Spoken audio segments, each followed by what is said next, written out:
Hello boys and girls. आज की कक्षा में आप सभी का स्वागत है। आज हम पढ़ने वाले हैं त्रिकोणमिति कक्षा 10वीं का। ये आपके एग्जाम में के पॉइंट ऑफ व्यू से ये बहुत इंपॉर्टेंट चैप्टर है। इससे सबसे ज़्यादा मार्क्स की क्वेश्चन पूछी जाती है और ये आपके एग्जाम के दृष्टिकोण से बहुत इंपॉर्टेंट है। तो ध्यान दीजिए बाबू। तो क्या पढ़ने वाले हैं? तो त्रिकोणमिति। तो इसका इंग्लिश में नाम होता है ट्रिगोनोमेट्री।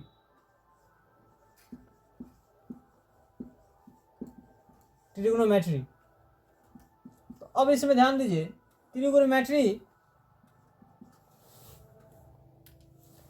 इसका बोला TRI ट्री, उसके बाद गोनो,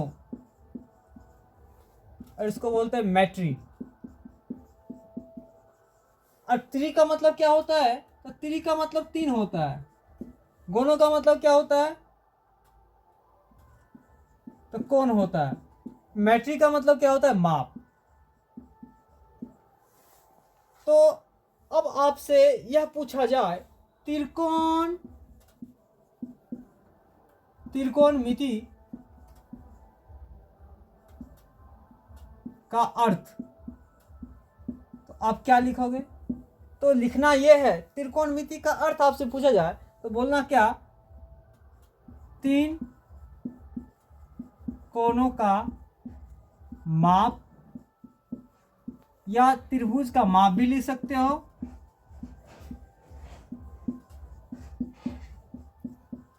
और आप ये भी लिख सकते हो 3 कोण तथा 3 भुजाओं का माप।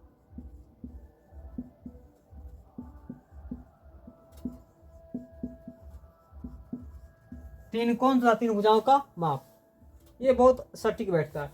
त्रिकोणमिति का अर्थ 3 कोण तथा 3 भुजाओं का माप, ये होता है त्रिकोणमिति। त्रिकोणमिति, त्रिकोणोमेट्री, त्रिगोनोमेट्री। त्रि का मतलब 3 होता है, गोनो का मतलब क्या? कोण होता है, मैट्री का मतलब माप होता है। यानी त्रिकोणमिति का अर्थ आपसे पूछा जाए तो लिखोगे 3 कोण तथा 3 भुजाओं का माप, ये होता है त्रिकोणमिति का अर्थ।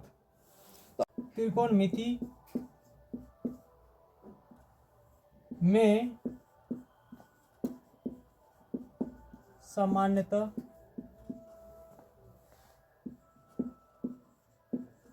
समकोण त्रिभुज का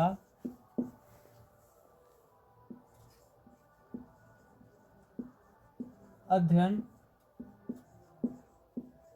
करते हैं। अब देखिए, ये क्या समकोण त्रिभुज है?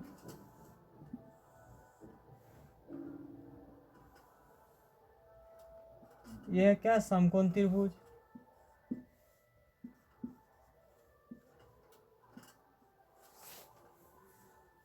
और देखिए, जब आपसे पूछा जाए कर्ण किसको कहेंगे, तो लिखना समकोण के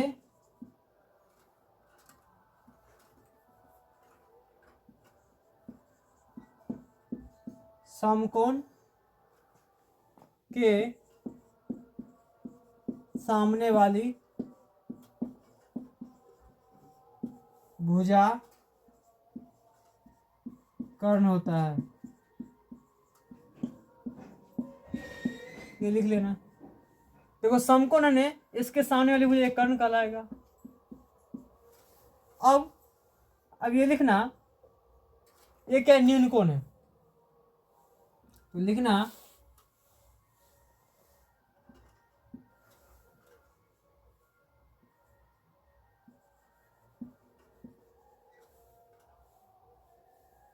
यहां पे लिखना क्या? लंब।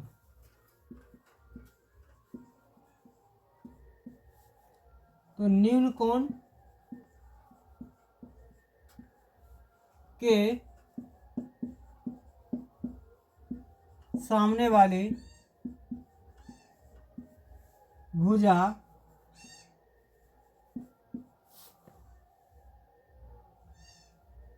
लंब कहलाता है।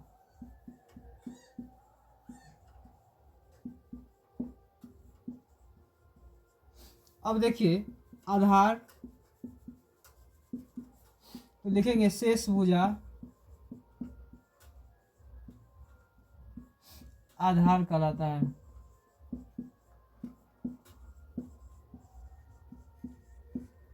शेषभुज क्या कहलाता है? आधार कहलाता है। शेषभुज आधार कहलाएगा। तो अब ध्यान दीजिए, शेषभुज आधार कहलाता है। एक चीज और ध्यान देने की बात है, हम क्या इसको, ये नीलकोण है तो ये क्या है? ये लंब है। अब देखिए इस त्रिभुज में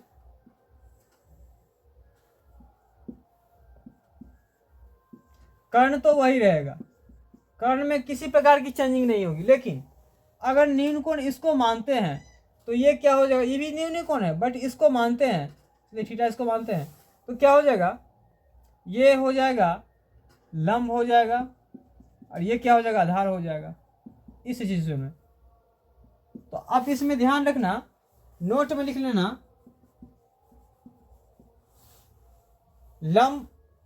लंब और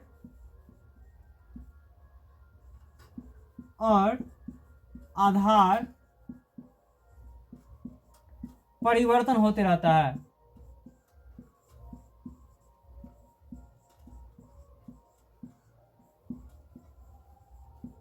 होते रहता है। ये लंब और आधार क्या होता है? परिवर्तन होते रहता है। तो ये बहुत बेसिक था, ये आप सबको आता होगा, यह समझ गए होंगे। अब आगे पढ़ेंगे इसकी भुजाओं की समानता के बारे में। तो भुजा की समानता, अब देखिए कर्ण, ये क्या है? कर्ण।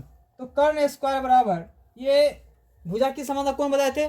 तो पाइथागोरस एक वैज्ञानिक थे।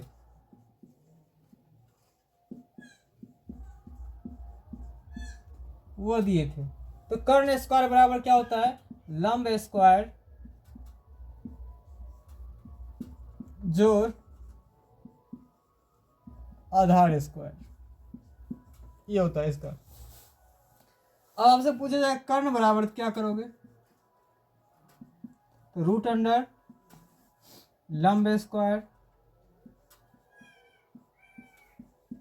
जोड़ आधार स्क्वायर। अब आपसे पूछा जाए आधार बराबर क्या करोगे? तो आधार यहाँ है ना, तो आधार यहाँ लिख लेते हैं।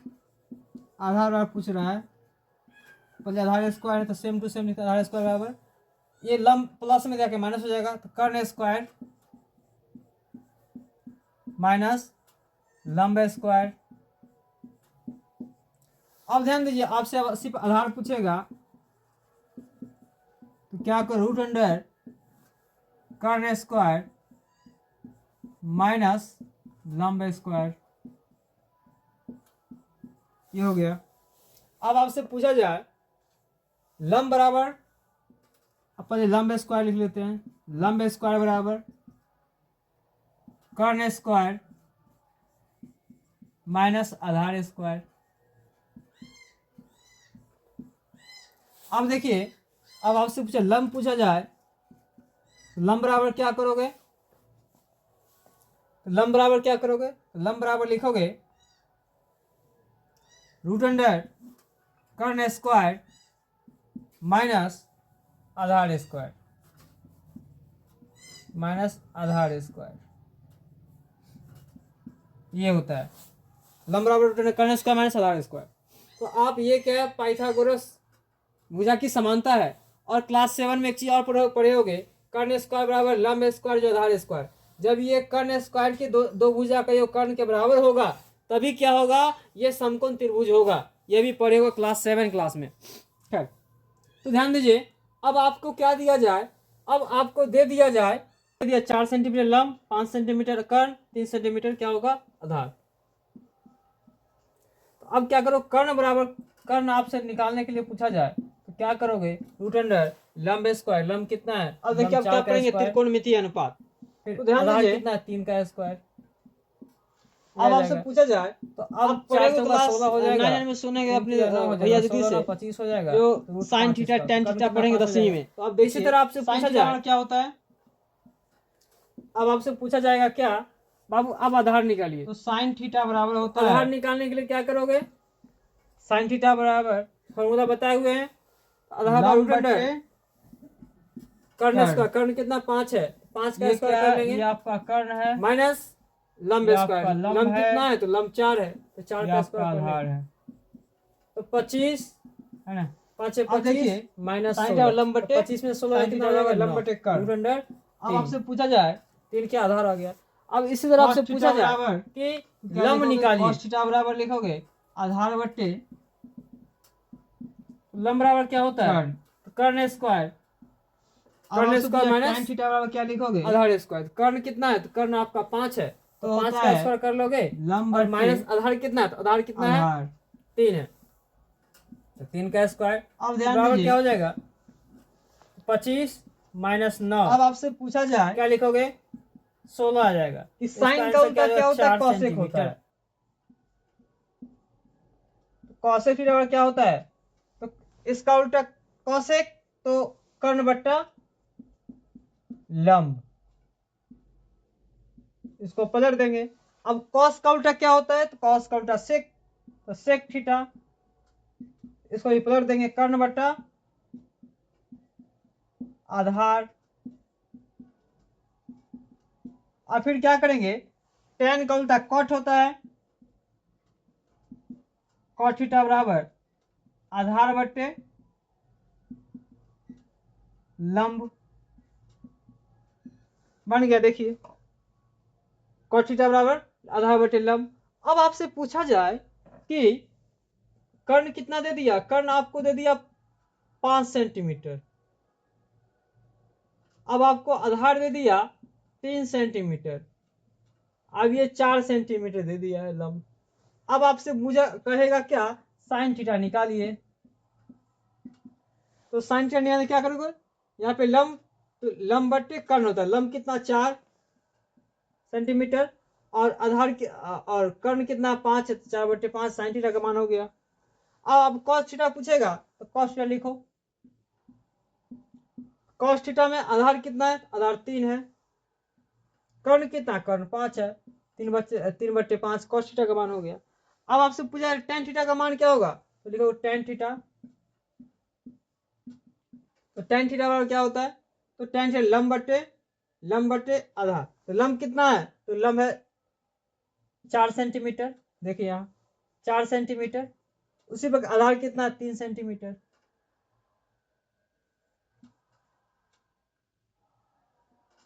क्या हो जाएगा 3/4/3 क्या हो गया, टेन थीटा का मान हो गया। लंब 4, उसके बाद आधार 3, 4/3 टेन थीटा का मान हो गया।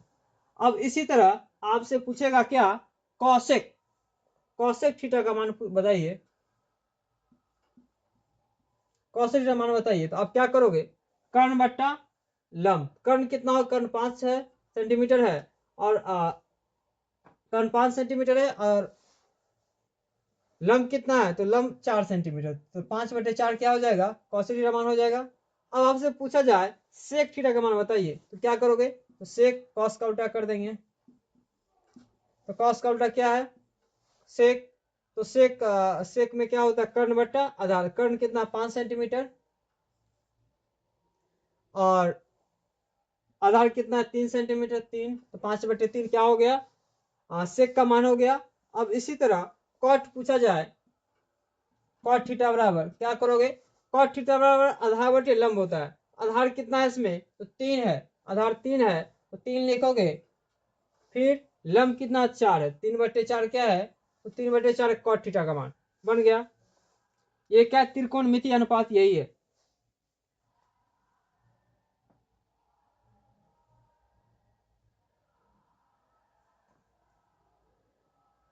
आशा करते हैं कि आप सबको ये समझ में आया होगा, और अगर आपको समझ में आया है तो आप अपने दोस्तों को भी रिकमेंड कर सकते हैं। एक सच्चा दोस्त वही होता है जो अपने दोस्त के बारे में अच्छे सोचे, अगर अपने दोस्त का शुक्रगुजार हो, अपना अगर आप अपने समझ लिए हो तो आप अपने दोस्त को ही बता सकते हो, इसलिए आप अपने दोस्तों को ही बताइएगा। ये क्लास आपको कैसा लगा वो एक कमेंट बॉक्स में बताइएगा। तब तक के लिए बाय बाय, हम मिलते हैं आपसे नेक्स्ट वीडियो में, थैंक यू।